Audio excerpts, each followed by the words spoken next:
आई तो आवाज देने लगा। जैसे ही आवाज दी मैया जगी कहने लगी बाबा मैंने तो आधी कथा सुन पाई। जैसे ही भोले बाबा ने नजर को घुमाया तो पर पड़ी, त्रिशूल उठाया। तोता समझ गया बाबा मुझे जिंदा नहीं छोड़ेंगे।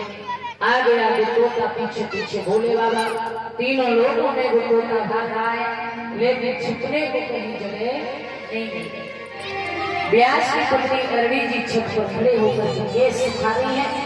अरड़ी जी ने झुमाई को लिया अपना फाड़ गए तो तोता मुख द्वारा अरड़ी जी के पेट में प्रवेश हो गया। भोले बाबा तो सुलगाड़ करके बैठ गए।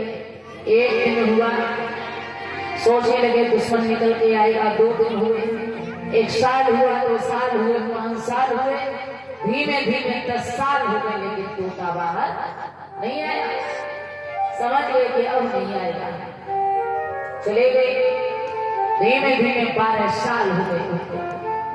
12 साल के बाद उस तोते ने एक बहुत सुंदर बालक बनकर के अरड़ी जी की तरफ से जन्म लिया। उसी का नाम पड़ा था सुखदेव। बोलिए सुखदेव महाराज की।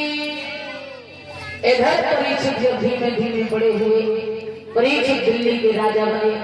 एक दिन की बात, परीक्षित जा रहे थे, रास्ते में देखा एक गाय रोती हुई चली आ रही है। गिर जाती है, फिर खड़ी हो जाती है, फिर भागने लगती है। परीक्षित ने रो करके पूछा गाय माता तुम क्यों रो रही हो? गाय कहने लगी महाराज तुम मुझे गाय समझ रहे हो, मैं गाय नहीं हूँ, मैं पृथ्वी